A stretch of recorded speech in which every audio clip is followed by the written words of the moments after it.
I fucking hate this game. Hey there everyone, my name's Ray and I love and hate Genshin Impact. This video will contain spoilers, so you can come back to this another time when you finish the latest Archon quest.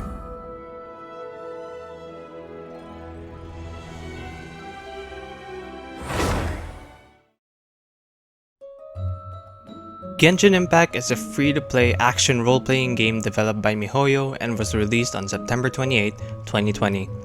The game takes place in a fantasy world of Teyvat, where players take on the role of a traveler who has been separated from their sibling and must explore the world to reunite with them. The gameplay revolves around exploration, combat, and character progression. Players can explore a beautifully crafted open-world environment, discovering new locations, hidden treasures, and secrets along the way. It also comes with the infamous gacha system where players can collect and level up characters, each with their own unique personalities, stories, and abilities. Genshin Impact released during the earlier stages of COVID-19 pandemic, when many of us were stuck at our homes due to lockdowns and social distancing measures. As a free-to-play game, it quickly gained popularity among players around the world, offering an immersive and engaging experience that provided a welcome distraction from the difficult and stressful times of the pandemic. I began playing Genshin Impact with my friends without any prior knowledge of the game, to explore and just, play together. We were drawn to the game because it offered a very unique gameplay experience that was distinct from other games that we played before, such as League of Legends and Terraria. As a newcomer though to the gacha game genre, I was initially drawn to the certain characters in Genshin Impact because of their visually appealing designs and intriguing gameplay mechanics. These characters caught my attention and motivated me to explore the game further. And this brings me to the first thing I want to talk about, the characters. The character design in Genshin Impact is one of the game's most notable features. Each character has a unique design that reflects their personality, their backstory, and their abilities, making them stand out and memorable to the players.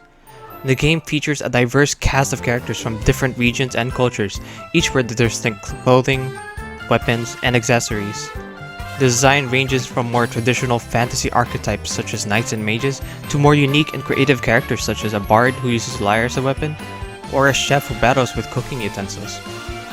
The characters in Genshin Impact also have a range of elemental powers which are reflected in their designs. For example, pyro characters have fiery, reddish elements in their clothing, while the hydro characters have watery and blue aesthetics in their designs.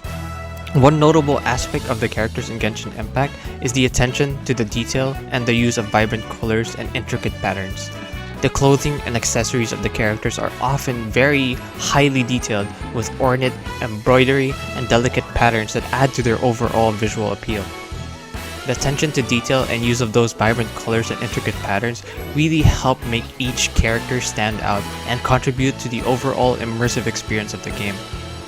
And come on, you have to admit, they have really good music that comes with them.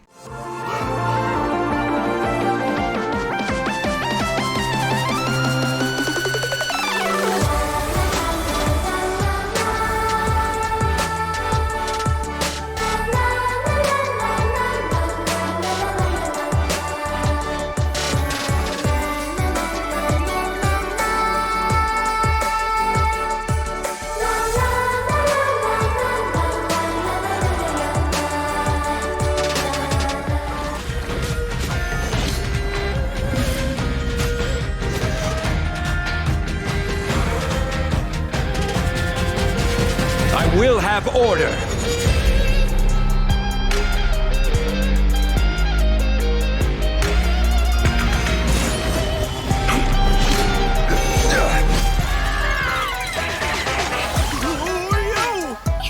Quick, do something!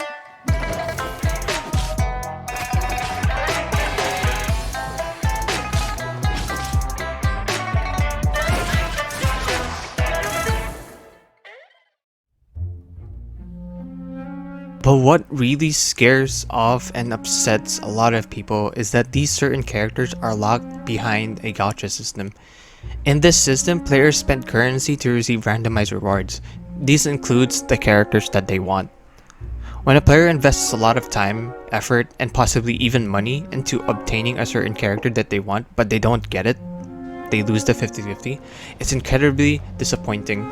Players can easily become emotionally invested into these certain characters, whether it's because of their design, their lore, or their gameplay mechanics. The excitement of pulling for a new character, coupled with the anticipation of seeing whether they receive the desired one, that can be a thrill. However, not getting the character they want can also be a setback for those players, because they were counting on that character to either complete their team or to progress in the game.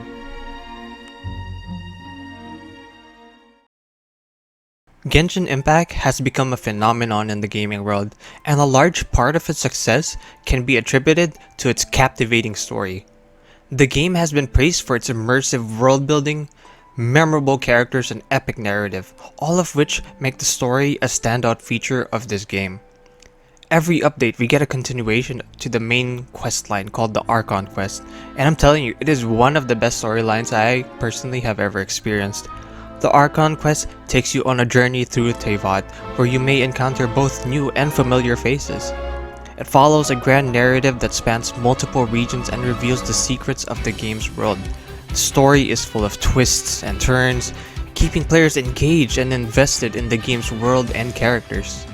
The game's story is a perfect mix of the action, adventure, and drama, making it a captivating and unforgettable experience.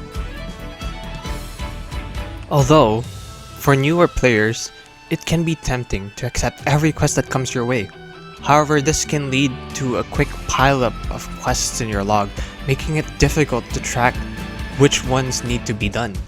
The problem is compounded by the fact that many quests require you to travel to different parts of the game world, which can be time-consuming and frustrating. Some quests are even locked behind other quests. To make matters worse, some quests in Genshin Impact have time limits, which can add to the pressure of trying to complete them all. As a result, new players may find themselves feeling stressed and overwhelmed, unsure of where to start or what to prioritize. But personally, I think there is a solution to this. The solution to this problem is to approach the game in a more casual or organized manner. Instead of accepting every quest that comes your way, take the time to read through the details and prioritize the ones that seem most important or interesting to you. This way you can avoid getting bogged down with a pile of quests and focus on the ones that matter to you personally. It's also important to remember that Genshin Impact is a game meant to be enjoyed at your own pace. There's no need to rush things through every quest or complete everything in one go. Take your time, explore the game world, and enjoy the journey.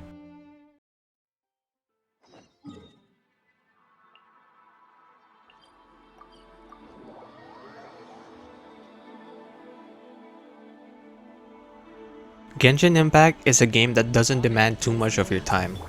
Each day, players are presented with 4 optional quests through the commission system, which can be completed for a daily reward of Primo Gems. For an endgame player like myself, it only really takes around like 5 to 10 minutes to complete those quests every day, and after that, I'm content to log off. Genshin Impact also employs a resin system that restricts the number of times per day you can collect certain materials, artifacts, talent materials, essential materials that are essential for enhancing your character's strength.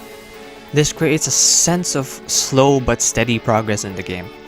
Leveling up a character to maximum may take days or even weeks, but the investment of time is worth it when you witness the gratifying improvement in the character's abilities. In addition, Genshin Impact has periodic special events that come in different varieties.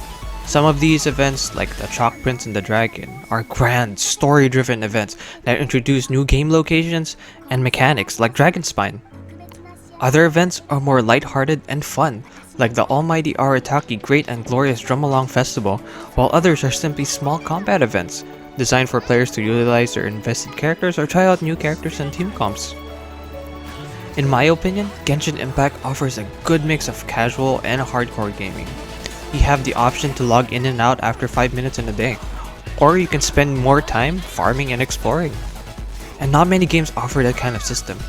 It's a great balance that has kept me playing this game for years, and I think I will continue to do so.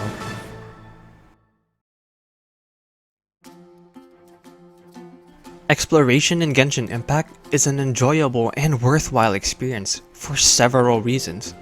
First, the game world of Teyvat is vast and beautifully crafted, with each region offering a unique and diverse environment to explore. From the lush forests of Mondstadt to the snow-covered peaks of Dragonspine, there's always something new to discover right around the corner. Secondly, exploration comes with many quests and puzzles requiring players to venture off the beaten path to uncover hidden secrets and treasures. This adds an element of excitement and adventure to the game, as players never know what they might find right around the corner.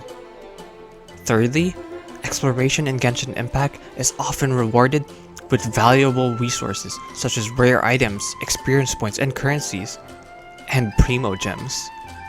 These rewards incentivize players to continue exploring, which in turn helps to build their characters and progress through the game.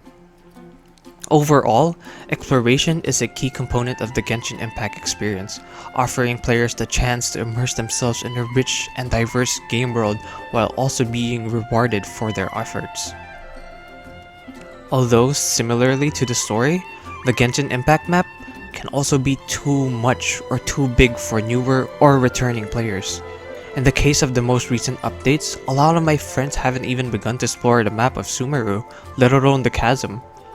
While some players may enjoy the sheer size of the map, others may find it overwhelming and intimidating.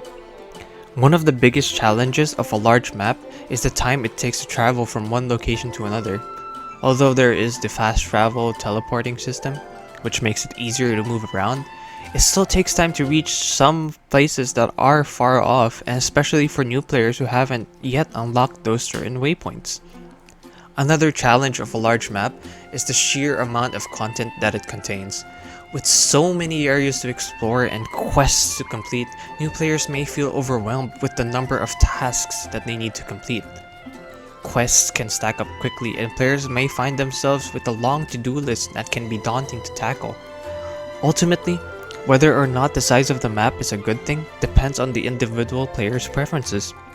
Some players may love the sense of adventure and discovery that comes with exploring a massive world, while others may prefer a more streamlined, casual experience. Regardless of how players feel about the size of the map, it's clear that Genshin Impact's world is a rich and fascinating one full of wonders waiting to be discovered.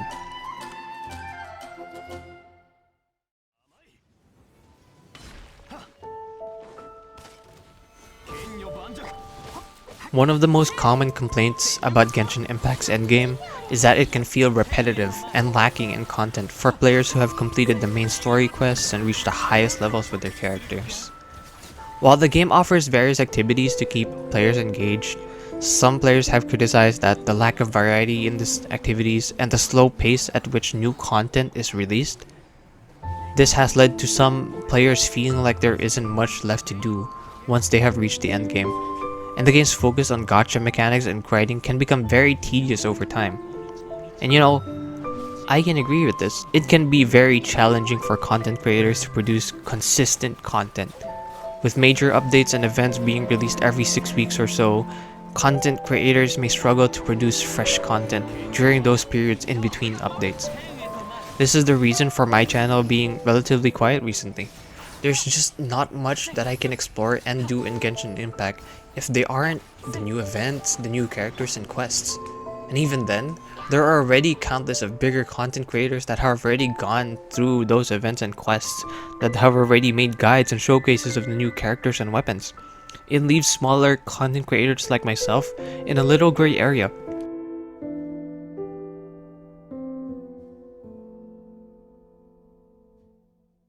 But at the end of the day, I still play Genshin Impact, and I continue to log in every day. Maybe it's not the best game made, but it's a game that I've spent a lot of time and effort in. It's a game that made me happy and left me frustrated. I've gone through a lot of burnouts, and a lot of weeks no-lifing this game, farming for the new character that I got. So it's safe to say that I've experienced the good and bad parts of this game. But you know what? I will keep experiencing those good and bad parts. I will still continue to enjoy the story, to collect my new favorite waifus, to have fun playing the game that I want to play. in the way that I want to play it. And that's why I love and hate Genshin Impact.